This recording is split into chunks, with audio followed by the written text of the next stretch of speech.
السلام علیکم ورحمۃ اللہ وبرکاتہ۔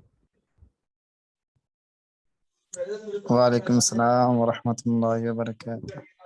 آج میرے خیال بارش کی وجہ سے شاید نیٹ ورک کا مسئلہ ہے۔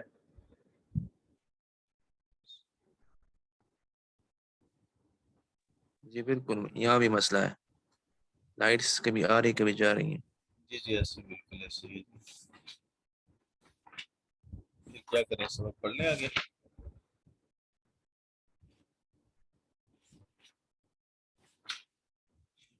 بس پڑھتے ہیں۔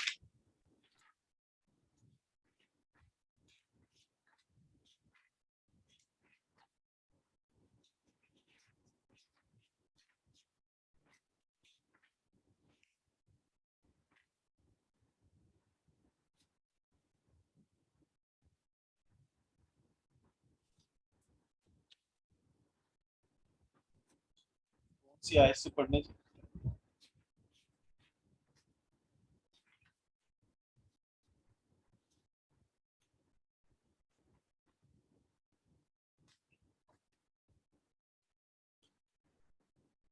اعوذ باللہ من الشیطان الرجیم، بسم اللہ الرحمن الرحیم۔ ان الذين ينادونك من وراء الحجرات اکثرهم لا يعقلون، بے شک وہ لوگ جو حجروں کے باہر سے آپ کو پکارتے ہیں ان میں سے اکثر کو عقل نہیں ہے۔ وَلَوْ أَنَّهُمْ صَبَرُوا، اگر یہ لوگ صبر کرتے، حَتَّى تَخْرُجَ إِلَيْهِمْ، یہاں تک کہ آپ ان کی طرف نکلتے، لَكَانَ خَيْرًا لَهُمْ، تو ان کے لیے بہتر ہوتا۔ وَاللَّهُ غَفُورٌ رَحِيمٌ، اور اللہ بخشنے والا رحم کرنے والا ہے۔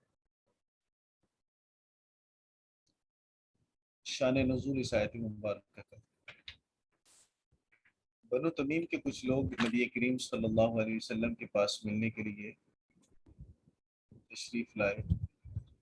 دیہاتی لوگ تھے۔ دیہاتی لوگ عام طور پر چونکہ تعلیم سے عاری ہوتے ہیں، تعلیم سے دور ہوتے ہیں۔ پھر وہ زمانہ جب حضور علیہ الصلوۃ والسلام تھے، تب تو مکہ میں رہنے والوں کے پاس تعلیم نہیں تھی، تو دیہات والوں کے پاس کیسے ہوتی؟ تو اعراب کہتے ہیں باہر سے آنے والے جو دور دراز علاقوں میں دیہاتوں میں رہتے ہیں۔ ہمارے آج کل کے دیہاتوں پہ ان کو قیاس نہ کیجیے۔ پھر مزاج بھی دیہات والوں کا چونکہ تعلیم نہیں ہوتی تو مزاج میں سختی بھی زیادہ ہوتی ہے، بات کرنے میں آداب اور سلیقے کا لحاظ بھی انہیں نہیں ہوتا۔ اس لیے حضور علیہ الصلوۃ والسلام کے پاس جب یہ آئے تو انہوں نے چند غلطیاں کی۔ یہ غلطی تو انہوں نے یہ کی کہ نبی پاک صلی اللہ علیہ وسلم کے دروازے پر دستک دی، اور ایسے وقت میں دستک دی جب وقت آرام کرنے کا تھا۔ نبی پاک صلی اللہ علیہ وسلم اس وقت قیلولہ فرما رہے تھے۔ دوسری غلطی انہوں نے یہ کی کہ حضور علیہ الصلوۃ والسلام کو نام سے پکارا، یا محمد کہہ کر، یا محمد اخرج الینا، اے محمد ہمارے لیے باہر آؤ۔ تیسری غلطی انہوں نے یہ کی کہ حضور علیہ الصلوۃ والسلام کو یہ کہا کہ ہم وہ ہیں کہ اگر ہم کسی کی تعریف کریں تو تعریف اس کے لیے زینت بن جائے، اور اگر ہم کسی کی مذمت کریں تو وہ مذمت اس کے لیے عیب بن جائے۔ نبی پاک صلی اللہ علیہ وسلم نے فرمایا کہ یہ تو اللہ کی شان ہے، وہ جس کی تعریف کرے تو وہ تعریف اس کے لیے خوبصورتی کا ذریعہ بنے، اور جس کی اللہ مذمت کر دے تو وہ مذمت اس کے لیے عیب کا ذریعہ بن جائے۔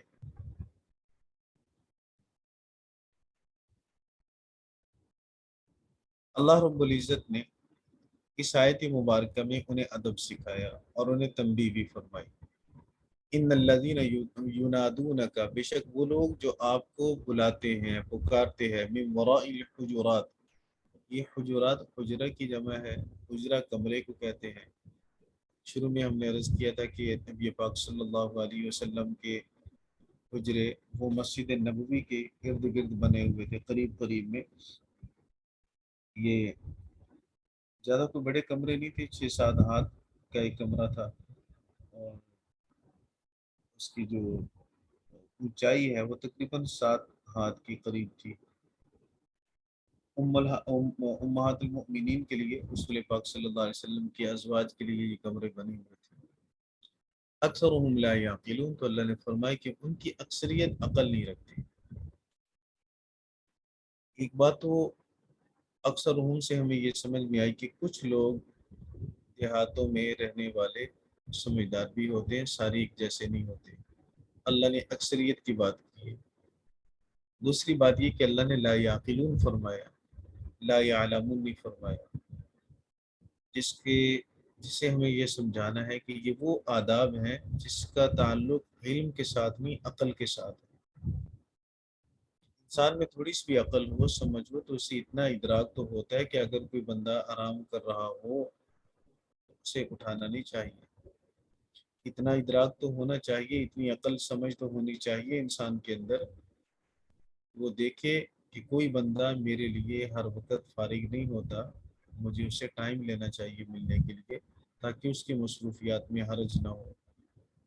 اتنی سمجھ اور عقل تو ہونی چاہیے انسان میں کہ وہ یہ سوچ لے کہ بڑی شخصیات کو دروازے سے باہر کھڑے ہو کے بلایا نہیں جاتا، بلکہ ان کے آنے کا انتظار کیا جاتا ہے کہ وہ کب نکلیں، پھر جب کہ وہ مقدس شخصیات ہوں، اور پھر خاص طور پر جب وہ اللہ کا نبی ہو، اللہ کا رسول ہو، تو پھر ایسے رسول اور نبی کی تعظیم تو اور بھی زیادہ ہے۔ تو نبی کریم صلی اللہ علیہ وسلم کی ادب کے اندر کہیں کمی آئی تو اللہ رب العزت نے اس پر فوراً تنبیہ فرمائی۔ میں نے عرض کیا کہ یہ چند باتیں موٹی موٹی ہمیں آیت کے ظاہر سے سمجھ میں آتی ہیں۔ ان الذین ینادونک، بے شک وہ لوگ جو آپ کو پکارتے ہیں، من وراء الحجرات، دروازوں کے باہر، کمروں کے باہر سے۔ تو کمروں کے باہر سے پکارنا نہیں چاہیے، باہر سے آواز نہیں دینی چاہیے، بلکہ کسی کو اندر بھیج کے پیغام دینا چاہیے کہ فلاں بن فلاں آپ کو ملنے کے لیے آیا ہے، یا اس کے نکلنے کا انتظار کرنا چاہیے۔ جیسے آگے اللہ رب العزت نے حضور علیہ الصلوۃ والسلام کا ادب بیان کیا، یہ بھی اعلیٰ ادب نہیں ہے کہ ہم کسی کو اندر بھیجیں اور کہیں کہ باہر آ جاؤ۔ انتہائی ادب وہ ہے جو حضور علیہ الصلوۃ والسلام کا اللہ رب العزت نے بیان فرمایا۔ باقی اگر کسی کو بچے کو بھیج کے جیسے آج کل ڈور بیل لگی ہوتی ہے وہ بجا دی، تو یہ اس طرح کیا تو جا سکتا ہے جیسے آج کل ہمارے یہاں ہے، لیکن بہرحال جو بڑی شخصیات ہوتی ہیں، مصروف لوگ ہوتے ہیں، تو ان کی مصروفیت کا خیال رکھنا چاہیے۔ ہر عام و خاص کے لیے قانون اور آداب ایک جیسے نہیں ہوتے۔ جو خواص ہوتے ہیں تو ان کے آداب اور ہوتے ہیں، عوام الناس کے لیے آداب اور ہوتے ہیں۔ اس لیے ایک بندہ بالکل مصروف نہیں ہے، عام آدمی ہے، تو لازمی طور پر اس کے لیے وہ آداب نہیں ہوں گے بنسبت اس انسان کے جو مصروف ہے اور زیادہ سارے لوگوں کی اس پر ذمہ داریاں ہیں۔ تو پھر اس کو بلانے کے لیے یا اس سے ملنے کے لیے آداب کچھ اور ہے۔ ایک بات تو یہ ہوگی اکثرهم لا یعقلون، میں نے عرض کیا کہ ان کا تعلق علم کے ساتھ نہیں ہے، اگرچہ آپ دیہات سے آئے ہیں یا کہیں سے بھی آئے ہیں، بہرحال اتنا اللہ رب العزت نے سب کو شعور دیا، فہم دیا کہ وہ ان چیزوں کو اپنی عقل کے بل بوتے پر وہ سمجھ لیں کہ یہ کام ہمیں کرنا چاہیے، یہ کام ہمیں نہیں کرنا چاہیے۔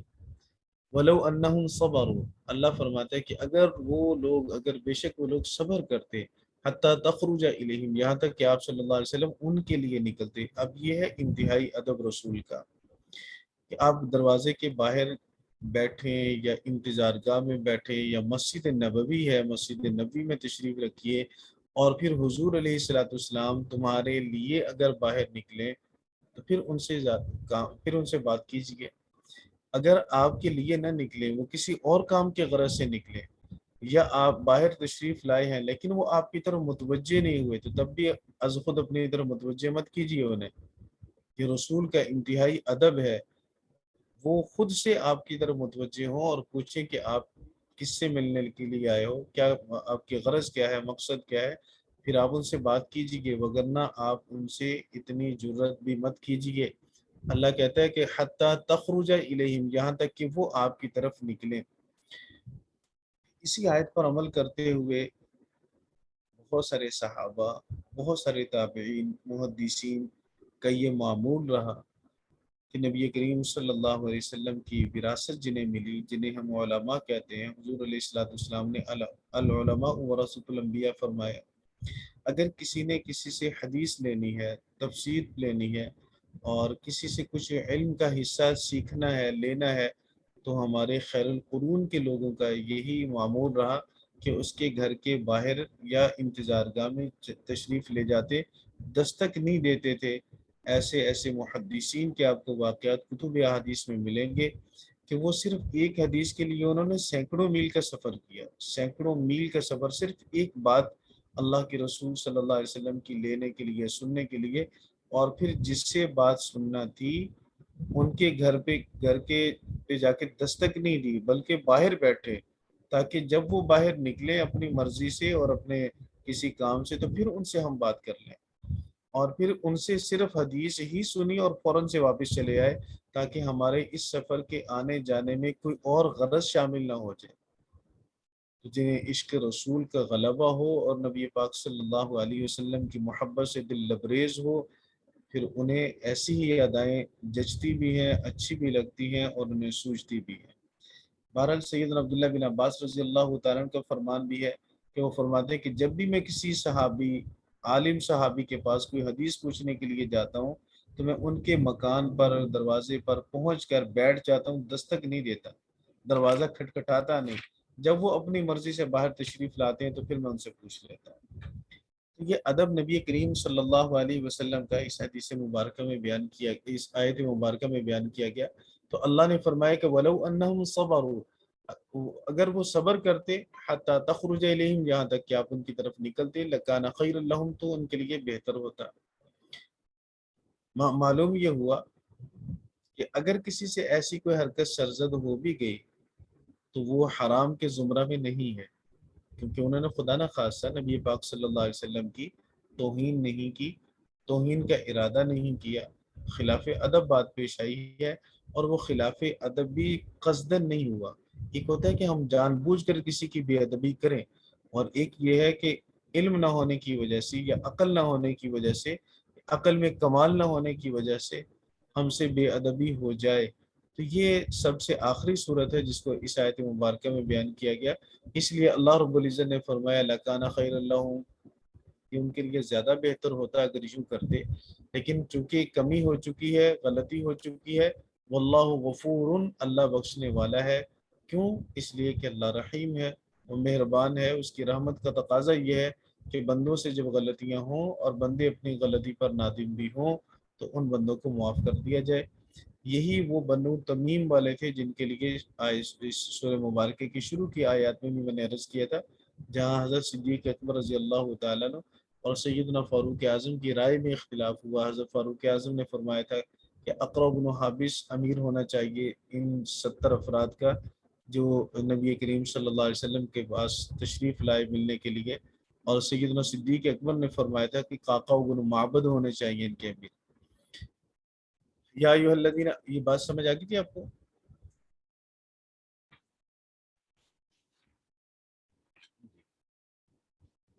یا ایھا الذین آمنوا، اے ایمان والو، ان جاءکم فاسق، اگر تمہارے پاس فاسق آئے، فاسق کہتے ہیں جو نافرمانی کرنے والا ہو، اللہ کے کسی حکم کو توڑنے والا ہو۔ یا ایھا الذین آمنوا، اے ایمان والو، ان جاءکم، اگر تمہارے پاس آئے، فاسق، فاسق، بنبأ، نبا کہتے ہیں بڑی خبر کو، خبر لے کر، فتبینوا، تو خوب اچھی طرح بیان کر لو، ان تصیبوا قوما، یہ کہ تم پہنچ جاؤ کسی بھی قوم پر، بجہالت، ناواقفیت کی وجہ سے، فتصبحوا علی ما فعلتم نادمین، پھر تم صبح کرو ان پر جو تم نے کیا ندامت کی حالت میں۔ شان نزول، اس آیت مبارکہ کے شان نزول یہ ہے کہ حضور علیہ الصلوۃ والسلام کے پاس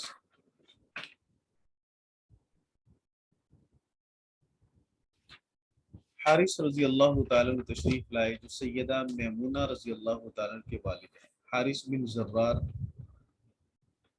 نہ سیدہ جبیریہ رضی اللہ تعالیٰ عنہ کے والد ہیں۔ سیدنا حارث بن زرار اسلام قبول کیا، پھر واپس جا کر نبی کریم صلی اللہ علیہ وسلم سے اجازت چاہی کہ میں اپنے اس میں خاندان میں، قبیلہ میں واپس جاؤں، وہاں جا کے میں دعوت دوں اور انہیں بھی اسلام کی طرف راغب کروں۔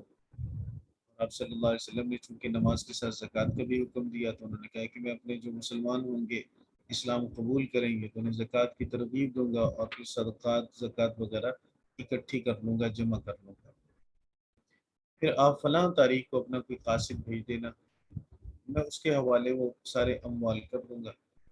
حضور علیہ السلام نے فرمایا کہ ٹھیک ہے۔ جب نبی کریم صلی اللہ علیہ وسلم نے اس مقررہ وقت میں قاصد بھیجنا چاہا تو نبی پاک صلی اللہ علیہ وسلم نے ایک شخص کا انتخاب کیا جس کا نام تھا ولید بن عقبہ۔